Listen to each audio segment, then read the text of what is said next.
If you spent 40 years accumulating a nest egg, this is for you.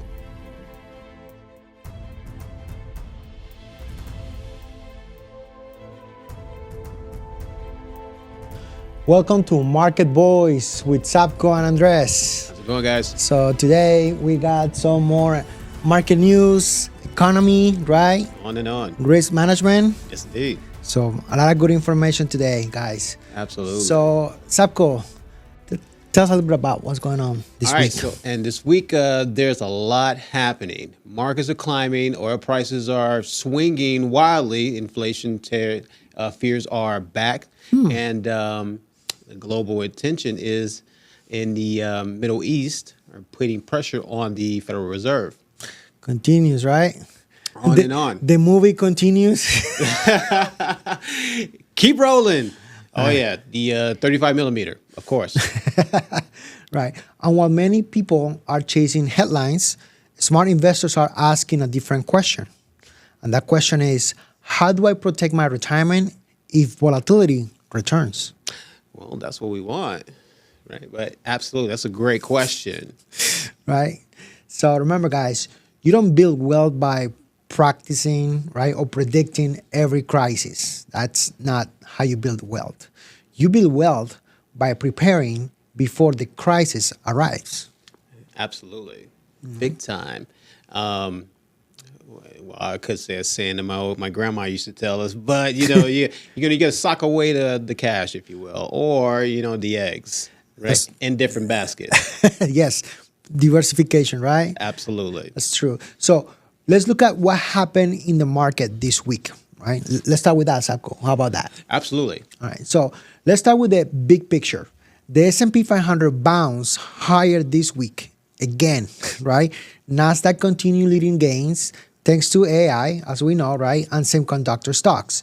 They just keep pushing the envelope higher and higher and higher. Absolutely. In addition to that, Treasury yields pulled back slightly. Okay. Quite different message, right? Indeed. Oil prices became extremely volatile due to the Middle East developments. Technology stocks are still carrying the market, thank God. Right? NVIDIA's earning become one of the biggest market events of the month. That's right. AI-related companies continue driving investor optimism. Interesting, right? Absolutely. So the AI just keep pushing and pushing and pushing, and I get it. Like it's the transition in economies, right? Because we transition into this new economy, which is obviously led by AI. Tech-driven. Absolutely. Very tech-driven. Smart cities, smart devices, and it keeps going on and on. We are in a tech world now, right? That's right. But, guys, here's the but. Here's what people need to know or to understand. The market can go up while risk underneath the surface stay also growing. And that's what most people don't see, right? Now, here's a big one question for everybody. Okay. Xzabko, how many people listening right now are invested in the market but don't actually know how much downside risk they are exposed to? Yeah, this is true. This is very true. Downside? Well, what is down now? Think about all right, again, most people are like, I'm in the market, right? The market's going up. That's great. But they don't know how much exposure to the downsides in their portfolios, right? How much exposure they have. Right. They don't know. Right. So higher risk, higher reward, but higher correction, bigger impact, right?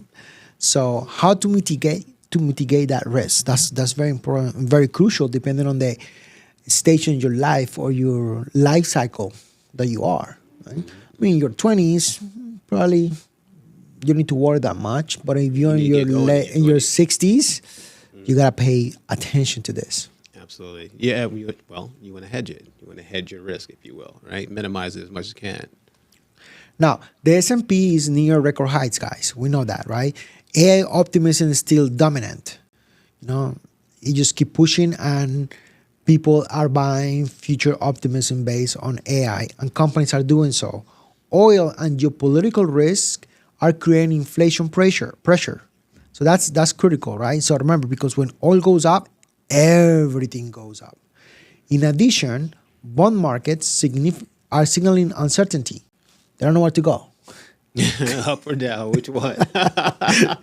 Makes it tough, right? So bull markets don't die from old age. They usually die from pressure nobody respected or expected early enough. Ooh, and you have to respect the market. That's right. So now on the second part, we talk about the oil, Iran, and why it matters to your retirement. That's very crucial. Absolutely. One of the biggest stories this week was the escalating tension involving Iran and the Strait of Hormuz. I know it's getting sick. I'm getting sick of it. But There was it's like, how much is enough? But they were talking about the strategies that they were thinking about imposing, right? Which is the toll. What is toll. it? They're imposing a toll. A toll and destroying internet cables in the ocean there. It's like, wow, they do that. Sounds like a little kid throwing a tantrum. Yeah. Well, they wanted to target the cables for India, right? To make sure that they need them, right? Or they just use it as a negotiation strategy, if you will. That's not negotiation. It's terrorism. Indeed. We all know that, right? But to soften it, it's a strategy to get what they want. Yeah, it's kind of interesting. Now, most people hear that and they think, that's overseas. It doesn't affect me. Well, that's wrong. Because nearly 20% of the global oil supply moves through the Strait of Hormuz. Yeah. That's very powerful. It's huge. Right? It's the little strait that moves the world, per se. Any disruptions impacts directly gas prices, transportation, inflation, consumer spending as well. A lot of power in one There we go. place. And stock market volatility. So things that we have to see, right, is number one, the Brent crude briefly approached $97 per barrel.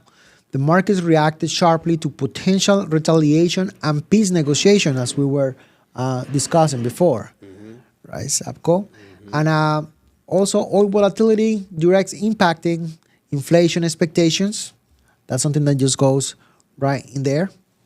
And inflation is the monster the Fed still hasn't fully defeated. I know. It's tough. Do they want to defeat it? Well, they need to. They That's need all. to, right? But do they want to, right? Right? Yeah, that's like another topic for like long time. We can talk about it, right? Well, these guys are in control of it, and they're moving the markets the way that they see fit. So they may have some plans that require a little bit more drawing it in. I know. That Keynesian theory that they've been selling it for 100 years. I know most economists bought into that, but that's another conversation, guys. Another topic. Yeah, we'll get to that some other time. Right. Think about this. If gas goes up, shipping goes up. If shipping goes up, groceries goes up. If grocery goes up, retirement income gets squeezed. Ooh. That's tough, especially for those retirees, right? Oh, yeah. They're on fixed income. Everything goes up, and it goes faster than their income gets adjusted to inflation. It kills them. That's why retirement planning is not just investing anymore. It's income planning. It's tax planning. It's risk planning. It's all these things combined. In addition to that, think about this. Retirement is not about having money. It's about making sure your money survives pressure. Big time. I agree with that statement. Yeah. Now, let's talk about now the Federal Reserve and inflation fears. About that, Xzabko. Okay. Let's talk about it. Well, the Federal Reserve remains stuck in a difficult position because inflation remains elevated, consumer sentiments weakened in May, as we saw the numbers. Yes, it did. The markets now fear rates could stay higher for longer. Now, how much is longer? And people are just getting upset about it. It's tough when everything is going up, right? Yeah. Longer, higher and higher, longer and longer length of time, right? And so at some point, the population will break and say, "Hey, you guys got to do something about this immediately." Yeah. Even some analysts are discussing possibility of additional tightening later in 2026 Yeah. if inflation persists. So we're at crossroads when it comes to inflation. I think so. I think so. And for good reason. Now, people got used to cheap money for over a decade. That's so true, Xzabko. Over a decade, right? Yeah. And now we're seeing the consequences, right? Let's talk about them, right? Now, higher mortgage rates makes it very difficult to buy a house these days. Especially a new homeowner, right? Someone young, careers intact, and two incomes. Say, for instance, right, the newlywed, and still at those prices, very high. So, or at that interest rate, right, very very high. As at some point you come to the realization that okay, maybe it's not a good idea to buy right now. Maybe I need to wait. So you play the waiting game. Tough game. The waiting game. So higher mortgage rates, guys, that also impacts communities, as we know, right? The credit card, the debt pressure now that is putting on credit card debt it keeps climbing. Also, there's lower consumer confidence. As things are getting more expensive, consumption, people are getting more thoughtful about how they spend the money. Now, this is the funny part. It's like I went to a restaurant on Friday.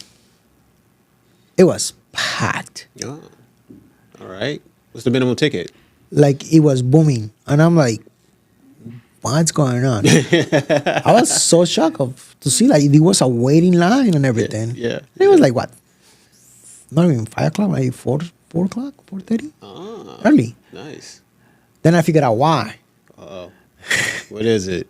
Special? Yes, they have specials. I'm like, oh, happy hour. But it was like full. So people were like actively taking advantage of those happy hours. I'm like, oh, wow. Any Interesting. type of break.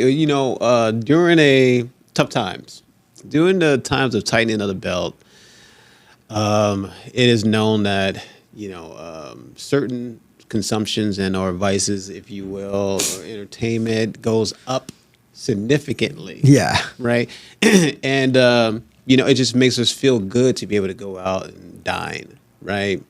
Go to your local watering hole and, have a couple of drinks, if you will.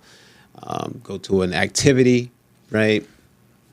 And make us feel good about the situation at hand, right? Knowing that we have no control over it, right? So, yeah. That's right. Life still must goes on. At some point, right? So as again, it's lower consumer confidence, is being slow a little bit. Also, the business becoming more and more cautious, right? For companies, businesses are becoming more conscious about how they reinvest their money, how they do the expenses. They're tightening the belt a little bit.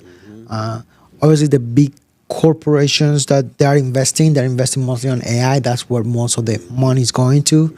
Everything else, they may have figured out a strategy. Not pushing. That particular restaurant, AI said, hey, you need to drop that price about this amount of percentage, and you'll be good to go. And Maybe. look at it. They got a packed house. I don't know, maybe, right? Now, here's a question. If interest rates stay higher another, let's say, 12 to 18 months, how prepared are your households really to survive that? Yeah, I don't know about that. It's like now something that I'm seeing with clients, right? That they have good income, right? Yeah. Income stable. The issue is that debt ratio has increased, right? And the pressure of excess has also increased. It's almost, the savings rate is almost gone. Exactly. Yeah, completely. So Their expenses didn't increase, just the value of the expense increased and income remained the same. Exactly. So you end up in the hole. You end up in the negative. So now you're living on credit. That's what ends up happening. And when you live on credit, when you go on credit and credit keeps going up on You just digging, the trying rate to of credit dig. keep going up, it's You're in the hole digging. you're digging yourself in a hole. Yes. It's dangerous. Very dangerous. No good. Now, remember guys, high inflation hurts retirees the most because sequence of return risk becomes dangerous near retirement. Volatility plus inflation can damage portfolios early in retirement years. The biggest risk in retirement isn't always market crashes. Sometimes it's slow inflation silently destroying purchasing power. And that's what we start seeing it in 2026, right? Right. It's just silently just killing the purchasing power. And the retirees are the ones who are going to feel it the most because their income is strictly fixed. You know, like if they're getting, let's say, rental income, it's just what they're getting, unless they just go and put more pressure on the renter and increase the rent. If they're living out of dividends, they're getting what they're getting. Right. If they're getting a pension, they're getting what they're getting. True. So True. a lot of pressure that is coming into those households. Well, you're speaking of rental income. I hear that the rent is a renter's market now, so those prices are actually going down. You know, not too significant, but going down nonetheless. Yeah, they have adjusted a little bit the rental market. They are losing people, right? So the occupancy rate is beginning to decline in a lot of these places. Correct. Which is kind of interesting because, in theory, right, what the real estate people say is that, well, if people are not buying homes, they're renting. And if they're renting, that the demand for rent increases or rent prices goes up. But what we're seeing right now is that the rent prices are having pressure and going down.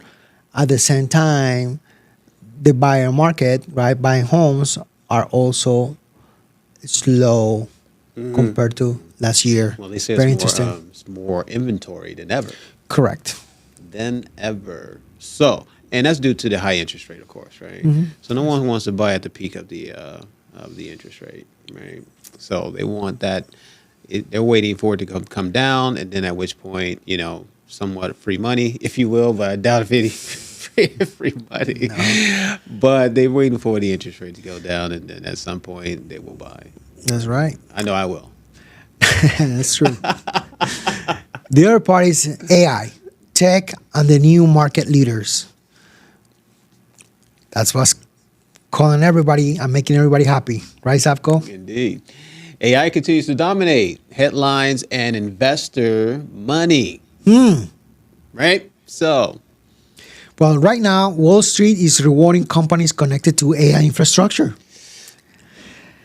And semiconductors, cloud computing, and also automation. Right? Automation. That Yes. stuff is Yes. everything that has to do with AI is just booming right now. Which brings another point, right? NVIDIA remains symbolic of the AI boom. That stuff just keeps Flagship. going up. Yeah. Flagship of AI for sure. Semiconductor stocks surged this week as well, and AI optimism is supporting markets despite inflation fears. So let me get started with semiconductors. They're the best. Now, here's the other thing, guys, and we want to make sure this. We are not saying that AI is bad. AI will create opportunities, right? But every major innovation cycle also creates bubbles, hypes, and speculation. That's And it's right. important to understand it. Like, remember, like the dot-com? Oh, yeah. Xzabko? Oh, yeah. Everything was booming. Got too big for his britches. Technology changed the world, and for certain, right? After 1990, 2000, it changed the world. It changed the way we do business, how conduct e-commerce, right? But not every company survived. No, not at all. It's funny because Mark Cuban just spoke about that during a live. He said that, yeah, it's going to do well in the beginning. like how you just said about the .com. So it's going to do well in the beginning, and then eventually it's just going to it's going to fall flat, right? Because these, technology, with robotics. He specifically was talking about robotics, right, and AI, and at some point it's going to reach a threshold, and then it's going to begin to decline, right? Unless they come up with something new, right? They have to stay innovative when it comes to this type of technology. That's why diversification still matters, guys, right? Innovation creates wealth. Discipline helps you keep it. That's right. Without it, you're going to fall flat. You're going to fall behind times. So you must stay disciplined. See with more than just eyes. That's right. Now, what should people do right now, right? Based on all these events that are happening. So, what are the takeaways from this week? So let's go through key action points for you guys, right? Number one, review your risk exposure. How much risk capacity you can take based on your risk exposure, based on your age. Are you getting to the end of your accumulation years? Are you looking to start your distribution years? So where you at? So how much of your lifetime savings are you willing to lose? Right. That's $1 million question. That's a huge question. The higher the risk, the higher the reward, as we know. But at some point, we need to tame it down. We're not as young as and excited, correct, as we used to be. And so the next egg is looking good. It is, plentiful, if you will. And now we can reduce that risk down to a normal, safe income. Correct. Predictable income, right? How I can transfer, right, or rebalance my portfolio, put in one section on something that gives me predictable income. It protects me from the downsides, right? Because it's there, guys, right? It's the programs that are there. They're not designed for growth. It's just designed for asset preservation. And having that mixture in your portfolio of you approaching retirement is huge.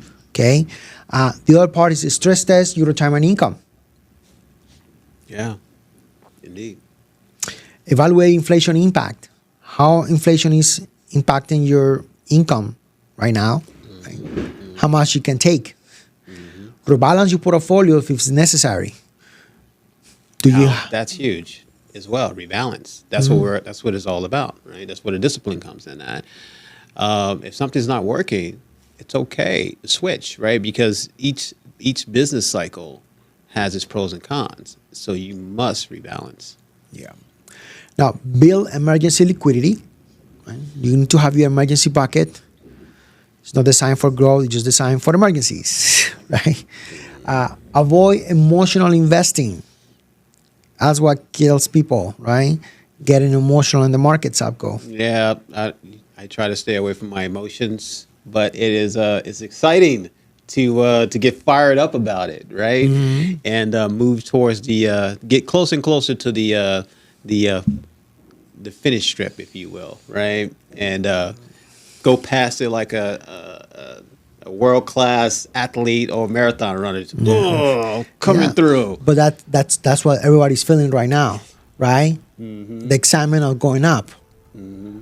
Now, when people are feeling the pressure of the market correcting. Yes, indeed. So you get your supplements, you get your calories in, right? You keep trucking steady as we go. And remember, doing nothing, it's still a financial decision. That's right. The art of procrastination. Yeah. For sure. No procrastination, people. None. Well said, Xzabko. Right? So I hope that the information we provide to you guys was helpful. If you have questions, please leave us a comment below. Give us a like as well. We appreciate that. It's free. Follow us. And subscribe. Thank you. Thank you again, and we'll see you next week on Wednesday. Stay tuned.